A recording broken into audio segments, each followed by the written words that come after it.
Donc, merci beaucoup, Dimitri. Pour moi, c'est toujours un privilège et un honneur de m'exprimer, de parler auprès des gens et d'avoir des personnes qui consacrent leur temps à m'écouter. C'est un gros privilège, au moins pour une raison.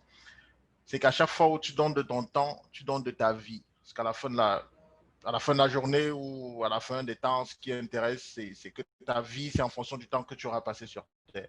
Donc, si tu me donnes une partie de ton temps, si tu me prêtes ton attention pendant un moment, tu me prêtes une partie de ta vie et moi, je suis très reconnaissant pour ça. C'est pour ça que je ne veux pas qu'on le gâche derrière des caméras complètement bloquées. Sinon, j'aurais le sentiment d'avoir perdu mon temps et d'avoir perdu le vôtre, alors qu'on est tous extrêmement bousculés. Qui suis-je? En tout cas, j'ai fait une très belle rencontre avec Dimitri. Il m'a écrit, j'ai regardé son profil. Tout ce qui tourne autour de notre communauté m'inspire énormément. J'aime bien ça. Parce que je crois qu'on a une communauté qui est assez forte et qui mérite de se mettre ensemble pour créer des synergies. Ce n'est pas toujours évident. On a nos problèmes, on a nos challenges, comme toutes les communautés d'ailleurs. Ce n'est pas que propre à l'Afrique. Après, je crois que nous, on exagère un peu. Chacun a le droit d'avoir des problèmes, mais parfois chez nous, c'est exagéré. C'est difficile de se mettre ensemble et de vraiment créer des choses sur la durée, ce qui est dommage. Mais je crois qu'à chaque fois, on a des personnes comme Dimitri qui initient des choses, c'est vraiment encouragé. Et moi, c'est un honneur d'être là. Donc, on a le. Qu'est-ce que je suis? Moi, je suis Brice Kamgang, comme vous avez vu. Moi, je suis storyteller, c'est-à-dire que je raconte des histoires pour inspirer, pour motiver, pour me vendre et pour vendre. Et d'où est-ce que ça vient tout ça? Alors, à l'âge de 5 ans, ma mère et mon père se sont séparés. Mon père m'a amené au village parce qu'il n'y avait plus personne pour me garder pendant que lui il allait au travail. Au village, chez sa mère à lui et donc ma grand-mère, je ne connaissais personne. Âgé de 5 ans, c'était quand même difficile. Et il faisait froid. Quand je dis qu'il faisait froid, ça n'a rien à voir avec le Canada parce qu'aujourd'hui, il est en train de neiger là. Mais bon, c'était quand même relativement froid parce que je suis né à Douala. Pour ce, je vois des noms à connotation camerounaise. Donc, c'est fort probable que vous connaissiez la ville de Douala. Il fait chaud, il fait très chaud. Et aller dans l'ouest du Cameroun, parce que moi, je suis de l'ouest du Cameroun, dans les montagnes, c'est 25 degrés. Et à Douala, tu vas jusqu'à 40-42 degrés. Il y a quand même un gap important. Donc, c'était difficile. Et j'ai pu trouver le réconfort chaque soir autour du feu en écoutant quelqu'un dire Tony, Tony. Et les personnes présentes répondent Tony, ce qui signifie histoire raconte. C'était fait. Voilà comment la graine du storytelling a été semée en moi. Plus tard, je rentre en ville, mon père se marie, il épouse une autre femme, et je ne revois plus jamais ma mère. Elle est partie, elle m'a abandonné. Et en 2012, on m'informe que ma mère qui est partie serait décédée, qu'il fallait que je fasse mon deuil et que je l'oublie. C'est quand même difficile parce que vous savez, on a des garçons ici. En général, les garçons sont très attachés à leur mère. Donc, c'était un choc pour moi et je n'acceptais pas qu'elle soit décédée parce que j'aurais bien voulu la voir, lui parler et lui demander ce qui s'était passé. Comment une mère peut abandonner le fruit de ses entrailles? Comment une mère peut abandonner son enfant? C'est souvent les hommes qui font ça. Mais je n'aurais pas l'opportunité de le faire parce qu'une année plus tard, c'est-à-dire en 2013, je finis par céder et accepter que oui, c'est vrai, elle est décédée, je ne vais plus jamais la revoir. 2016, je travaillais pour Nestlé Cameroun. J'étais assis au bureau et mon téléphone sonne. Je prends le téléphone, c'est un numéro inconnu. Je décroche allô, une voix inconnue. La voix me dit Brice, ta mère te cherche. Ta mère est là. Elle te cherche. J'ai dit ok, j'arrive. Naturellement, je raccroche le téléphone, je me lève, je sors, je vais à la réception et je demande à la réceptionniste si personne ne m'avait cherché. Elle me dit non. Je dis, est-ce qu'une dame ne m'a pas cherché? Elle me dit non, personne ne vous a cherché. Je reprends le téléphone, je rappelle le numéro inconnu et je lui dis, mais je suis à la réception. La réceptionniste me dit que personne ne m'a cherché. Il me dit, quelle réceptionniste? Quelle réception? Non, viens ici à la maison. Elle est là, ta mère est là. Maman Élise est revenue. Maman Élise est là.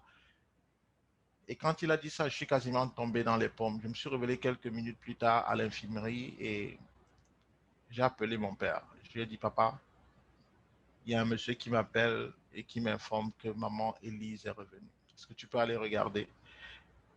Elle était chez son oncle, parce que son père avait déménagé, mais son oncle, ils avaient leur maison à Deido, pour ceux qui connaissent Douala, à Deido. Et donc, mon père démarre sa voiture, il va dans la maison de son oncle là-bas, et il arrive 45 à 60 minutes plus tard. Il m'appelle et me dit, Brice, elle est là, viens la voir. C'était le 21 juillet 2016. J'ai démarré ma voiture moi aussi et je suis parti. Quand je suis arrivé, je suis entré. Il y avait des gens assis à la terrasse et l'une d'entre elles semblait ressembler à la dame que j'avais en esprit, celle qui serait peut-être ma mère. Sur le coup, c'est difficile à accepter, mais finalement, j'avance vers elle. L'instinct maternel, l'instinct d'enfant fait que je sens que c'est elle. Je la prends dans mes bras, j'écrase des larmes et je lui demande, d'où viens-tu, maman? Ma mère avait le visage complètement meurtri. Ça se voyait qu'elle était malade, qu'elle avait souffrait et qu'elle souffrait. Ça se voyait qu'elle venait de très loin. Et j'ai voulu qu'elle me dise d'où est-ce qu'elle venait. Il y a une dame qui était à côté d'elle, la dame qui l'a amenée. Cette dame m'a dit, Brice, assieds-toi mon fils, laisse-moi te raconter l'histoire. Je me suis assis et la dame me dit, ta mère était en Guinée équatoriale. Elle faisait des crises de démence, de folie, d'épilepsie. Et à chaque fois, elle avait ces crises, elle dormait dans la rue, dans de vieilles voitures, elle marchait nue. Et un dimanche, je passais, j'allais à l'église. Ta mère m'a interpellé, elle m'a dit, s'il vous plaît, aidez-moi, je veux rentrer au Cameroun, je veux revoir mes enfants, je ne suis pas folle, s'il vous plaît, aidez-moi. Et Brice, quand ta mère m'a dit ça, comment pouvais-je rester insensible en écoutant une compatriote dire qu'elle veut rentrer au Cameroun? Comment pouvais-je rester insensible en écoutant une dame dire qu'elle, elle a besoin d'aide? Moi qui suis médecin. Brice, comment pouvais-je rester insensible en écoutant une mère dire qu'elle veut rentrer au Cameroun voir ses enfants? Je ne pouvais pas rester insensible parce que j'ai accouché 12 enfants en 3 maternités. Et donc, je me suis rapproché de ta mère et elle m'a raconté son histoire. J'ai pleuré avec elle, je l'ai prise de la rue, je l'ai amenée chez moi dans ma villa, je l'ai logée pendant 18 mois et en rentrant dans mon pays, le Cameroun, je suis rentré avec elle. Et je suis heureux que tu puisses la revoir et que l'histoire qu'elle m'a racontée était authentique.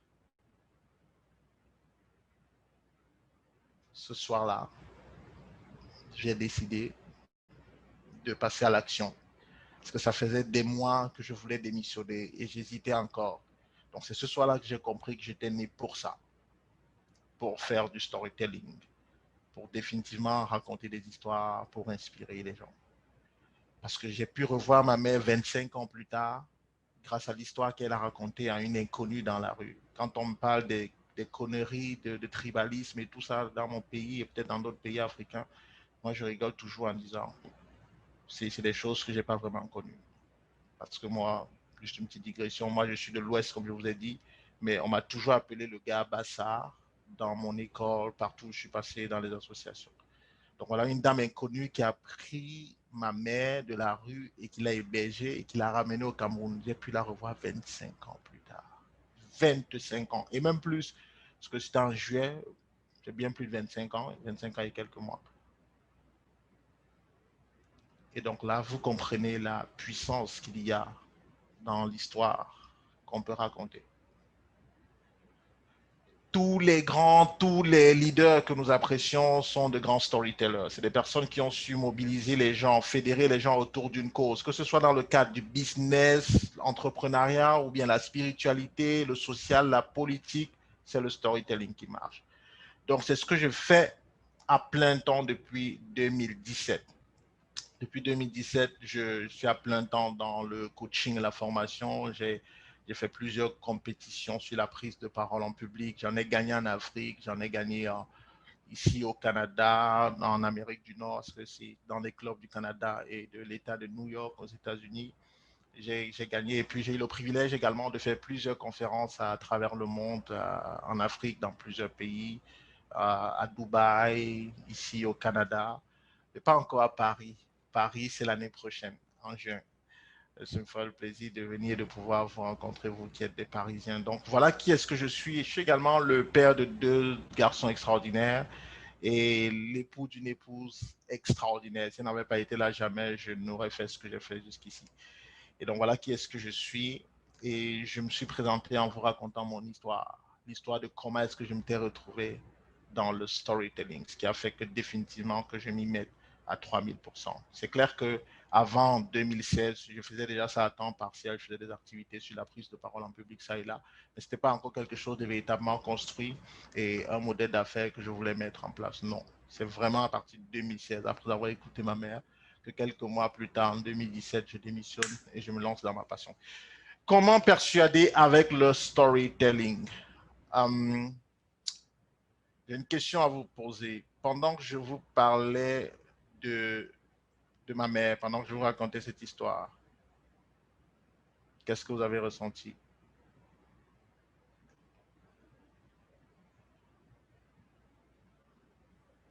Bah, C'est c'est vraiment émouvant. Émouvant. de l'émotion, oui. Quel type d'émotion?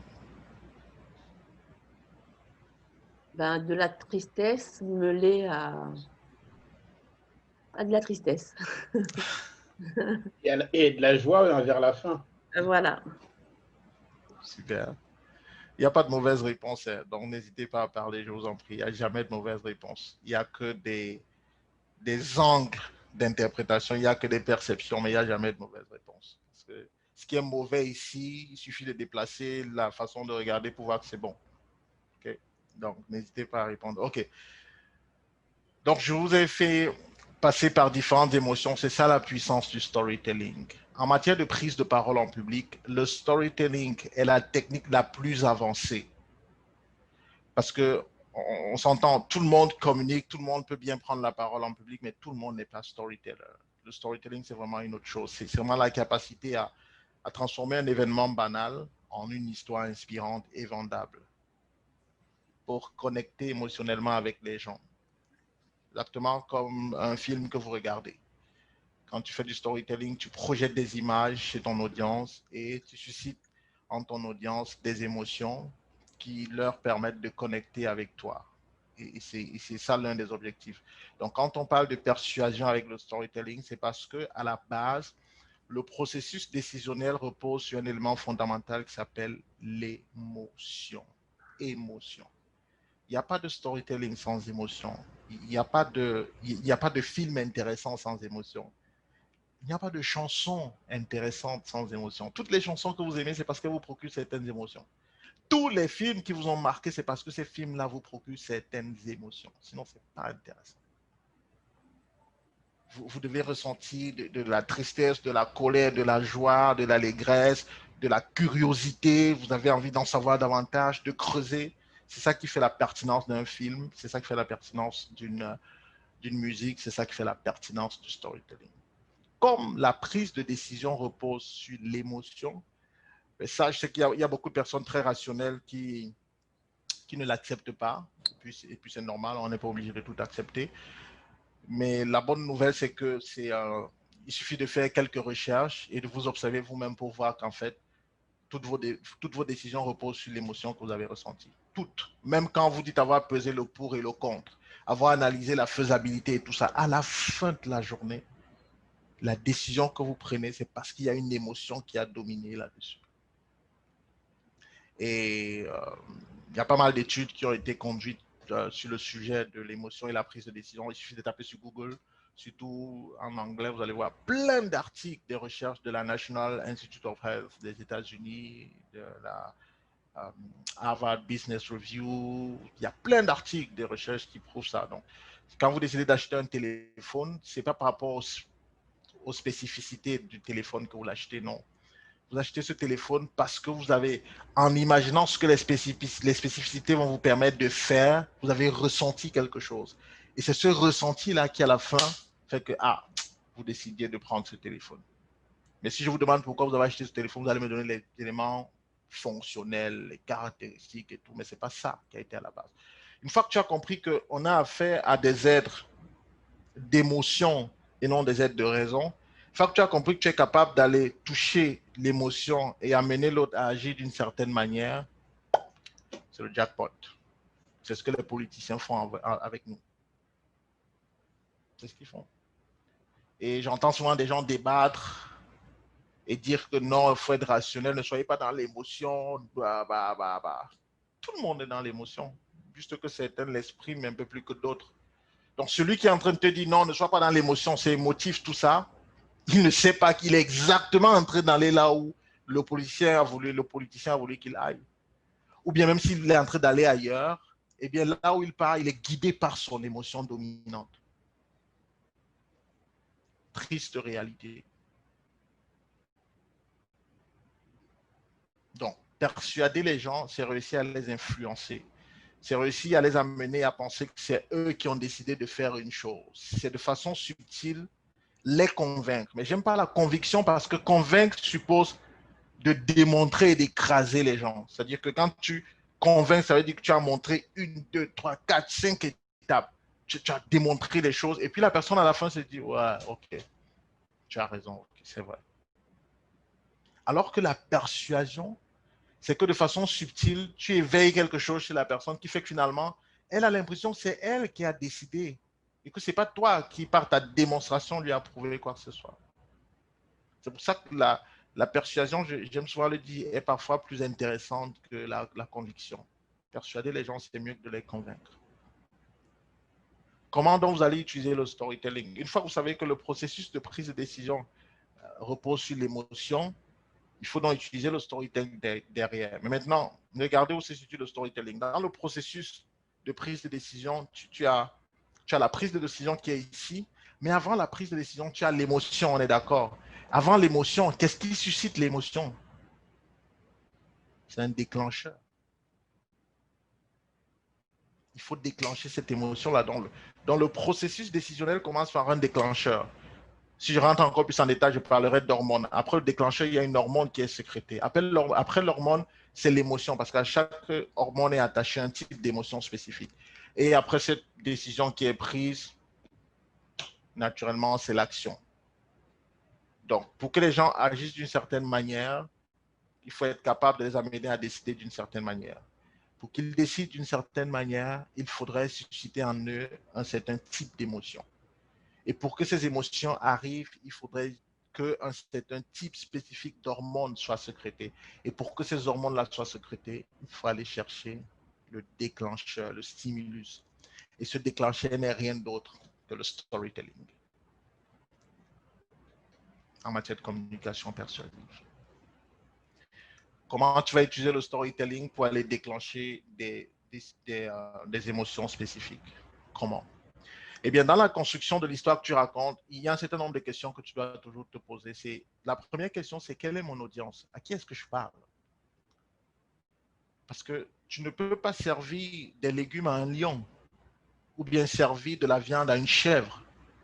La chèvre, c'est les légumes. La viande, c'est le lion. Donc, tu dois connaître ton audience. À qui est-ce que tu t'adresses? Est-ce que c'est à ton supérieur hiérarchique? Est-ce que c'est à des partenaires d'affaires? Quel type de partenaires? Est-ce que c'est des banquiers? Est-ce que c'est des investisseurs? Est-ce que c'est des fournisseurs? Est-ce que c'est des clients? Est-ce que tu t'adresses à ton staff plutôt, à tes équipes, des gens qui sont sous toi? Est-ce que si on fait une stratification par le sexe, est-ce que c'est des hommes ou c'est des femmes? Si c'est une stratification par la religion, est-ce que c'est des musulmans, c'est des chrétiens, c'est des bouddhistes, c'est des machins? Tu dois connaître ton audience. Quelle est mon audience? Première étape. Deuxième question, c'est quelles sont les attentes de mon audience? Parce qu'une chose est de savoir que c'est un lion, une autre est de savoir que le lion mange la viande. N'est-ce pas?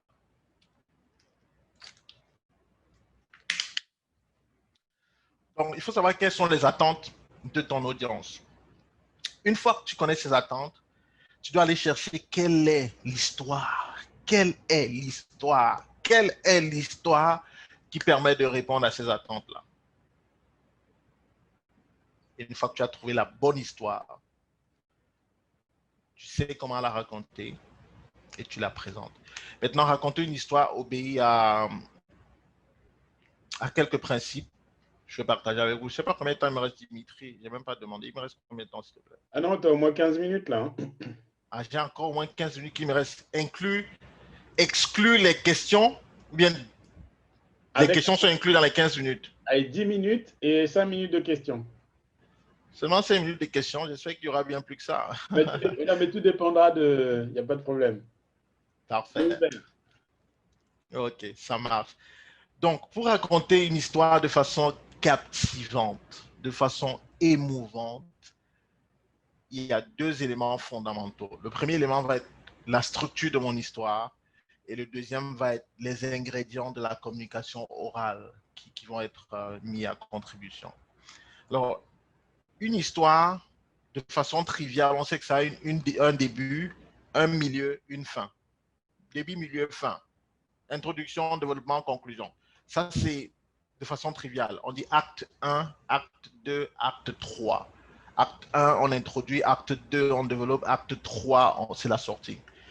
Mais dans ça, ce qu'il faut comprendre, c'est qu'on peut aller encore plus en profondeur que ça. Je crois que avec le temps, c'est pas évident. On va aller sur les 3 blocs. Acte 1, c'est vraiment la partie où tu situes un peu le débat, où tu plantes le décor. L'acte 1, tu plantes le décor, tu évoques un lieu, tu évoques le temps, les éléments spatio-temporels justement, et une vie quasi normale.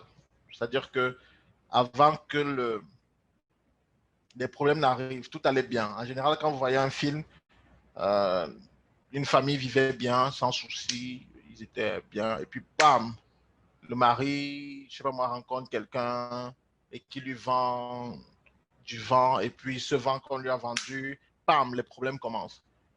Et là, on entre dans l'acte 2. Donc, à l'acte 1, c'est vraiment la situation initiale où tout va bien, on était, on avait, on faisait, ok, bam. Et puis un jour, un changement brusque, une crise intervient, quelque chose se passe. Et cette chose qui se passe te fait basculer maintenant dans un univers où tu veux retourner à la situation initiale. Mais pour retourner à la situation initiale, il faut résoudre ce problème. Et s'enchaîne donc l'acte 2 qui est la partie de la quête, des challenges. On recherche des solutions. On se demande est-ce qu'on va arriver, etc. Et le bout de l'acte 2, c'est vraiment, c'est un point hyper important. C'est le climax. Le climax, c'est vraiment le sommet de la tension. C'est-à-dire que la tension en 2 mots. Tension là, tension. Parce que à ce moment-là, on a l'impression que tout est perdu. On se demande si on va s'en sortir. C'est un peu dans les films. Regardez le dernier combat dans les films. Vous savez, on tape l'acteur principal, il tombe, il est à terre et il agonise. Il y a toujours quelque chose qui se passe, puisque l'acteur ne meurt jamais, c'est rare, sauf, je crois, Jean-Claude Belmondo qui mourait toujours dans ses films. Je ne sais pas pourquoi. Mais en général, l'acteur ne meurt pas. Donc, il est à terre et il agonise et tu te demandes comment est-ce qu'il va s'en sortir. Et puis quand le chef bandit vient pour l'achever, parfois il pose sa main, il prend un bout de fer, un bout de glace qui était là, et quand on vient, et lui-même il s'écroule de fatigue. Donc le climax, c'est ça, c'est au moment où tu te dis, est-ce que le gars va s'en sortir? Donc quand tu racontes ton histoire, il faut toujours avoir un endroit où les gens se demandent, est-ce que ça va aller? Est-ce que Brice retrouvera sa mère finalement? Est-ce que c'est pas le désespoir? 1 an, 2 ans, 10 ans, 20 ans passent. Est-ce que... Donc, après ça, comme je vous ai montré la scène de la lutte avec le chef bandit, après ça, quand il donne le coup, quand l'acteur finit par prendre un petit truc et de piquer le chef bandit à mort, qu'est-ce qui se passe? C'est que on tombe maintenant dans la résolution. C'est-à-dire que la résolution va introduire l'acte 3, la résolution du problème. Donc, on va bientôt retourner à la situation initiale. On a résolu ce problème. Puis voilà. c'est l'acte 3. Et ne jamais oublier dans l'acte 3 deux choses fondamentales. La première, c'est la morale ou les leçons apprises. J'ai compris que j'étais né pour faire le storytelling. J'ai compris que la vie m'appelait à. J'ai compris que vous devez donner les leçons apprises de l'histoire que vous avez vécue. Et le deuxième élément hyper important dans l'acte 3, eh bien, c'est l'appel à l'action. Tu demandes aux gens de faire quelque chose, tu suggères aux gens de faire quelque chose. Ça, c'est la structure. Au niveau des ingrédients, je vais aller rapidement en 3 minutes maximum. Au niveau des, on a dit qu'il y avait deux éléments importants, deux gros piliers importants quand tu racontes ton histoire. Le premier élément, c'est que il faut savoir que ton histoire repose sur les mots, sur les expressions que tu utilises. Les mots ne sont pas utilisés au hasard parce que utilisés d'une certaine manière, ils sont remplis d'une charge émotionnelle justement. Et n'oubliez pas que quand vous communiquez, l'objectif c'est d'aller toucher les émotions. Ne jamais être dans l'intellect, dans le rationnel ou l'intellect des gens. C'est pas ça qui les fait bouger. Ce qu'il fallait les faire bouger, c'est l'émotion que vous aurez suscité en eux. Et donc, tu as les mots, les expressions que tu vas choisir. Ensuite, ta voix joue un rôle capital. Il faut avoir le volume qu'il faut. Il faut savoir faire des silences quand il faut. Parce qu'il y a un proverbe africain qui dit que l'essentiel se dit dans le silence. Donc, il faut savoir jouer avec les pauses, les silences quand tu racontes ton histoire pour captiver davantage les gens ou bien pour magnifier une punchline ou une phrase forte que tu as prononcée. Tu vas jouer avec ça. Donc, tu auras une variation de la voix qui va s'appuyer sur ton volume, sur les silences et aussi sur le débit vocal parce que le débit, c'est le nombre de mots que tu émets par minute. Et pour garder un style conversationnel, on recommande que le débit soit situé entre 150 et 160 mots par minute. Ça, c'est un peu technique, c'est des choses dont on peut aller en profondeur. Donc, tu as ça c'est les éléments de tout ce qui est autour du vocal. Et après, tu auras les éléments du visuel. Le visuel va être quoi? Ça va être tout ce qu'on voit quand tu parles. Quand tu parles, tu t'exprimes avec quelque chose de fondamental, surtout en matière de connexion émotionnelle. Ton visage. Ton visage est l'élément qui communique le plus d'émotions. Regardez sur les réseaux sociaux, les différentes plateformes que vous avez. Qu'est-ce qui se passe? C'est que tous ont ajouté des émoticônes. Tous. Même LinkedIn qui est pro avait dû ajouter des émoticônes. Parce que les mots seuls ne vont pas suffire. Il faut accompagner les mots d'une expression de visage pour qu'on comprenne bien de quoi il s'agit. Tu peux dire un truc et quelqu'un en fonction de son état actuel prend mal. Alors que si tu accompagnes ça d'un sourire, ça a un autre effet. Donc, votre visage doit être en ligne avec les mots que vous prononcez et surtout en ligne avec les émotions que vous voulez communiquer aux autres. S'il y a une dissonance entre les deux, entre ce qu'on voit et ce que vous dites, c'est ce qu'on voit qui va être considéré. C'est pour ça qu'on dit que les faits parlent plus que les mots.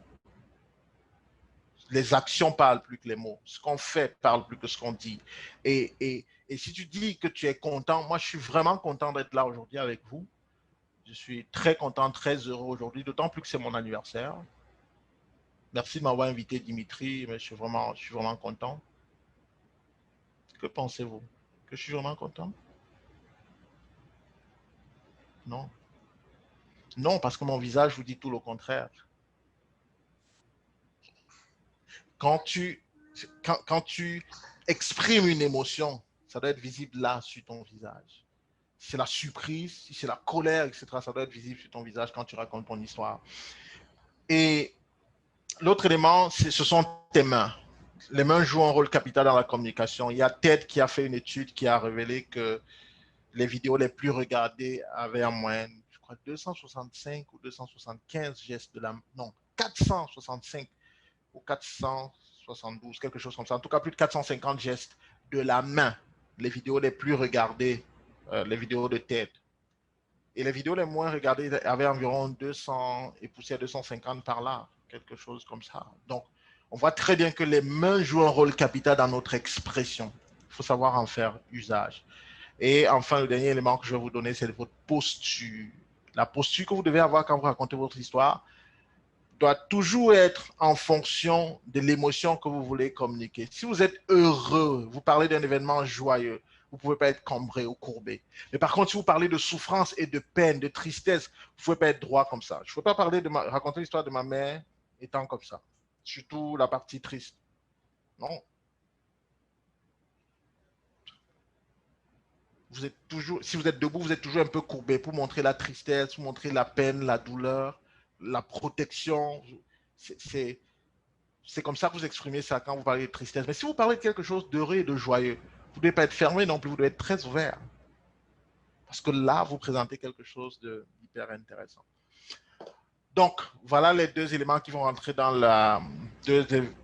les deux piliers que je vais partager avec vous en si peu de temps, qui rentrent donc dans la construction de votre histoire.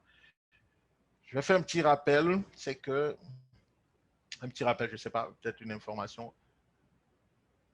Sachez que le storytelling, ce n'est pas seulement la capacité à raconter son histoire, ce n'est pas seulement la capacité à raconter ton histoire. Souvenez-vous que la première question, c'était de savoir quelle était mon audience, et ensuite, quelles sont ses attentes, et enfin, quelle histoire répond à ces attentes-là. L'histoire qui va répondre aux attentes de ton audience peut être ton histoire personnelle, c'est-à-dire la dimension intérieure, c'est comme ça que j'appelle ça. Ce qui est intérieur, c'est ce que tu as vécu personnellement. Mais il y a ce qui peut être extérieur à toi. Ça peut être ce que tu as vu à la télé, un film que tu as regardé, ça t'inspire. Tu racontes une scène pour passer un message, pour vendre quelque chose, pour vendre une idée, pour vendre ton projet. Ça peut être quelque chose que tu as lu. Ça peut être une histoire dont tu as entendu parler. Donc, pas forcément quelque chose de vécu. Et on a souvent ramené le storytelling à son histoire, mon passé, j'étais pauvre, après je suis devenu riche, j'ai souffert, etc. C'est ça qu'on vend aux gens, mais ce n'est pas véritablement ça le storytelling. Je peux comprendre, surtout dans la francophonie, qu'on a très peu d'experts dans le domaine. Donc, ça va être ça. Et l'autre chose, précision que je vais faire, c'est que sachez que si votre audience voit ce que vous avez vu, elle entend ce que vous avez entendu et ressent ce que vous avez ressenti, elle va probablement faire ce que vous avez fait. Merci Dimitri. Merci à tous pour votre attention. Merci. Merci Brice. En tout cas, excellent. Merci pour ces tips, en tout cas ces conseils, ces petites, on va dire, techniques précieuses à avoir en effet lorsque l'on souhaite adresser un message. Et je vais donc vous laisser la parole à tous. Si vous avez des questions, n'hésitez pas. Donc, il y avait une première question de Astou qui te demandait, Brice, est-ce que tu as déjà tenté de te lancer dans l'écriture de scénarios? Ah ouais, très belle question. C'est de qui? Je vois 1908. Astou. Astou. Astou, bonsoir. Oui, je le fais. Je suis storyteller, donc je fais des scénarios, je fais des mini-films et tout. Je ne sais pas si vous suivez Jay Shetty. Mais Jay Shetty, c'est un Américain, un ancien moine qui fait il fait des mini-films justement inspirants. Et c'est un peu ce modèle-là que je faisais. Mais après, j'avais beaucoup de mal à trouver des partenaires qui comprenaient ma vision et ça m'embêtait. Je me suis dit, bon, je vais remettre ça plus tard. Mais j'écris beaucoup de scénarios. J'ai fait des scénarios. Storyteller, c'est ça en fait. Quand tu es storyteller, tu es capable de faire justement des scripts. Je fais aussi des rédactions publicitaires pour des clients. J'ai des clients qui me demandent ça. Je fais des rédactions. Si tu peux parler, tu peux écrire. La différence entre les deux, c'est que l'écriture demande plus d'efforts au niveau du détail, parce que c'est seulement les mots qu'on va voir. Donc, il faut être capable de savoir comment connecter certains mots spécifiques afin de susciter une émotion particulière chez les gens qui sont en train de lire. Alors qu'à l'oral, ta voix, souvenez-vous du vocal, est-ce que ça va être langoureux, etc. Ta voix et ton geste, le geste de la main que tu feras, ou bien l'expression de ton visage, vont aider à ce qu'on comprenne facilement ton message, contrairement à l'écriture qui est un peu plus complexe. Donc, je le fais. Merci beaucoup. Ok, super, merci. J'espère qu'Astou a répondu à ta question. Quelqu'un d'autre veut prendre la parole directement, interpeller Brice? Juste par rapport à l'art oratoire, hein, ce n'est pas donné à tout le monde. Et du coup, est-ce qu'il y a une partie, est-ce que vous coachez du monde, hein, de ce que je comprends? Est-ce que vous apprenez à gérer le stress? Parce que quelque part, parler, on est on est déjà dans l'action. Et donc, pour ces personnes qui prennent la parole, comment respirer, enfin, toutes ces billes qu'on donne, pour engager une prise de parole en public, quoi. C'est pas forcément évident. Même manger n'est pas évident, tu sais, Ah, ça, Karine. C'est c'est clair. plus facile, ça, je pense. Ouais, même manger n'est pas évident. Rien n'est évident, je suis d'accord. Mais après, c'est le travail. Oui, je le fais. Je le fais. C'est mon boulot depuis bientôt 4 ans. Je ne fais que ça. Donc, j'ai eu affaire à tout type de personnages. Il y a des personnes qui sont hyper anxieuses, qui ont vraiment du mal à parler. Quand elles commencent à y penser, les mains deviennent moites, juste à y penser. Et donc, il y a un gros travail qu'on fait parfois juste pour d'abord que la personne gagne en confiance et puis que derrière, qu'elle puisse ignorer. Parce on ne peut pas vaincre la peur de parler en public. Ça, c'est impossible. Il y a toujours le trac. Et la question, c'est est-ce que je gère ça de la bonne façon? Est-ce que je suis capable d'ignorer ça et de me focaliser sur ce que j'ai à donner? Et c'est ce que j'aide souvent les gens à faire. Donc oui, ce genre de personnes, oui, je fais. D'ailleurs, le programme que je vais lancer l'année prochaine, c'est un programme unique dans la francophonie. Il y a des gens qui font des formations en prise de parole et tout, communication, mais personne n'a jamais fait ça. D'ailleurs, je ne sais pas s'il y a dans la francophonie, il y a des gens qui sont uniquement consacrés au storytelling oral. Je ne parle pas des marketeurs, il y a des gens qui font du marketing et ils utilisent le storytelling dans le cadre du marketing, mais je parle de la communication orale. Je ne crois pas qu'il y ait 2 ou 3 personnes qui font ça dans la francophonie. Donc, du coup, on va offrir avec mon équipe, on est en train de travailler sur un programme qui va donc balayer tout ça. C'est-à-dire que si tu rentres et que tu as le track, tu vas trouver des éléments qui vont te permettre d'abord de gérer ton track avant de passer à un autre niveau. Ça va être 3 à 5 mois de coaching. Donc, c'est vraiment quelque chose de transformationnel. Donc, oui. Ok, super. Il y a Serge qui voulait prendre la main, qui a levé la main. Oui, c'est moi. Malheureusement, Brice, j'ai pas pu activer ma webcam, donc je vais devoir redémarrer le laptop et je ne pouvais pas risquer perdre en fait le fil de la présentation. Donc moi, c'était beaucoup plus sur le côté applicabilité en fait des tips que tu nous as donnés dans notre cadre, dans notre environnement professionnel au quotidien. Donc juste pour te dire, c'est généralement des produits qu'on veut vendre, c'est de l'avant-vente qu'on fait, c'est voilà des présentations des projets dans un environnement purement d'entreprise et tout. Donc on n'a parfois pas beaucoup de temps pour raconter un film en entier. C'est parfois des 15-20 minutes et généralement, le problème, c'est retenir l'attention de ton audience. Et parfois, c'est des gens qui sont au-dessus de toi et c'est pas souvent très évident. C'est des gens qui vont te couper, qui vont orienter parfois ta présentation, te déstabiliser. Voilà. C'est parfois pas évident. Est-ce que c'est des choses que tu as eu à rencontrer soit dans ton coaching et comment est-ce que tu proposes des tips dans ce sens-là?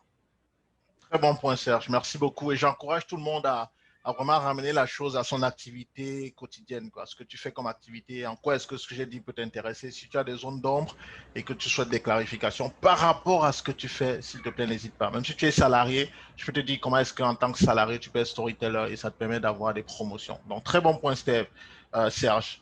Merci beaucoup. Tu as parlé du temps. 15 minutes, c'est plus que largement suffisant. Tu as parlé d'une audience qui peut être une audience hostile. Ça veut dire qu'elle a tendance à t'interrompre et à orienter la discussion dans un certain sens. J'ai tout un module sur la gestion de l'audience. Et je vais te dire que ce dont tu as besoin, c'est de 60 secondes. Pas plus. Pour raconter une histoire. Wow, c'est chaud ça. C'est très chaud. Respirer. C'est très chaud, mais c'est très respirer, Je vais te dire en fait, c'est très chaud, mais c'est très facile. Tu prends 30 secondes, 30 à 40 secondes, 40 secondes pour construire l'histoire. Ensuite, tu as un 10 ou 15 secondes pour donner des leçons apprises et tu as 5 secondes pour appeler à l'action. Les 30 à 40 premières secondes, un jour, j'ai vu, ensuite il y a eu ça, puis on a essayé de faire ça n'a pas marché, jusqu'à ce qu'un jour, on retrouve ceci et ça a marché. J'ai compris que, et je vous encourage à faire. J'ai terminé là. J'ai fini.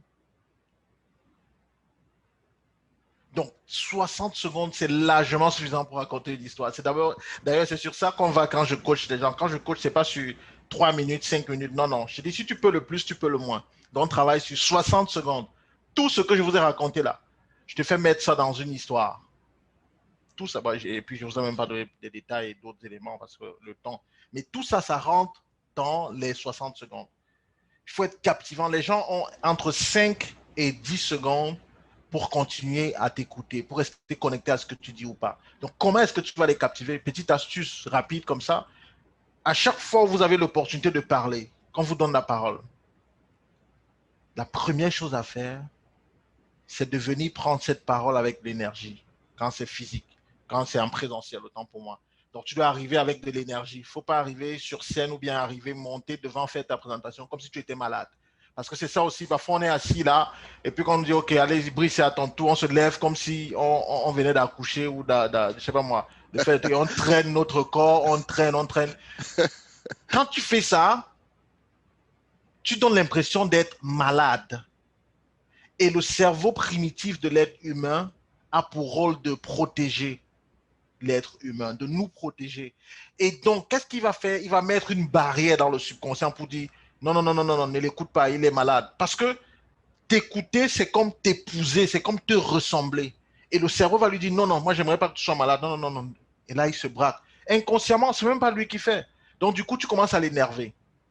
Donc, première étape, c'est qu'il faut se lever avec énergie, aller devant avec de l'énergie, avec vraiment beaucoup de vitalité. La deuxième chose, c'est que quand tu prends la parole, tu fais un silence. Tu commences à parler tout de suite. Tu commences à débiter parce qu'on débite parfois comme des carabines. On se met à parler. Non. Quand on te donne la parole, si tu remercies la personne qui t'a introduit, merci Franck, merci Paul, merci Pierre, tu t'installes.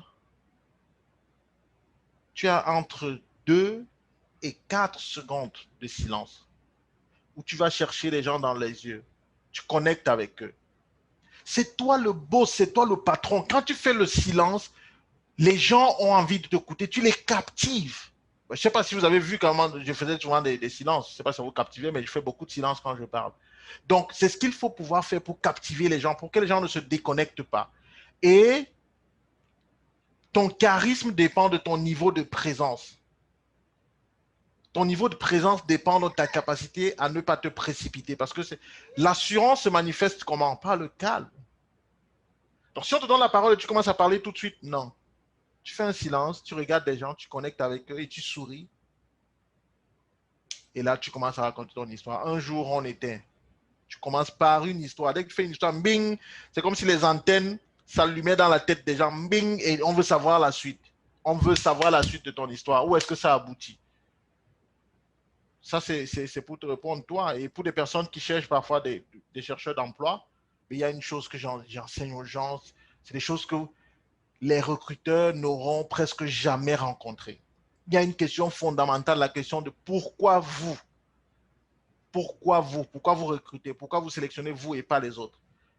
99% des gens, qu'est-ce qu'ils font? Ils vont réciter encore ce qui est sur leur CV. Parce que j'ai une grosse expérience, parce que j'ai déjà fait ça, parce que j'ai été confronté à ça, parce que oui, mais ça c'est connu, tu l'as déjà dit, parce que le pourquoi vous arrive souvent après. Donc tu as déjà dit ça, tu te répètes. Si on te dit pourquoi vous, tu te redresses dans ta chaise. Tu prends ton eau. Si on t'a servi de l'eau, tu bois.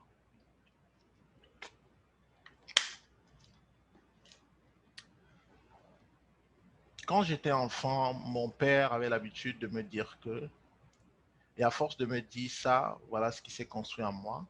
Et puis un jour, alors qu'on faisait ceci, il y a eu cela. Et cela m'a permis de comprendre qu'une entreprise qui produit ci, ça, est une entreprise où on peut apporter de la valeur. Voilà pourquoi moi je suis déterminé à faire partie de cette équipe afin d'apporter ma contribution. Tu racontes une histoire. Et comme c'est une question qui va toujours t'être posée, donc tu prépares ton histoire avant, puisqu'on va toujours te demander soit pourquoi toi. Et ils n'ont jamais, les recruteurs n'ont jamais vu ça. Des fois, bon, c'est super comme toi quand je le dis, c'est un peu exagéré. Mais écoutez, je suis passionné par ce que je fais et j'ai parfois l'impression que c'est la clé qui ouvre tout. Donc, excusez-moi si je suis parfois très péremptoire. Mais il est fort probable que les recruteurs n'aient jamais écouté quelqu'un parler comme ça. Okay? Donc, n'hésite pas, Serge, à raconter une histoire, à faire du storytelling. Même si tu n'as 15 minutes, c'est largement suffisant. Merci beaucoup pour ces éléments. Donc, c'est sûr que dans les prochains jours, on va les appliquer. C'est constamment ce qu'on fait, malheureusement. Ah, On est, ok. on est toujours amené à, voilà, à défendre des positions, des Mhm, projets. Voilà. C'est toujours ces audiences avec des gens qui voilà, ils veulent pas dépenser. C'est pas facile. Donc, il y a beaucoup d'hostilité parfois. mhm.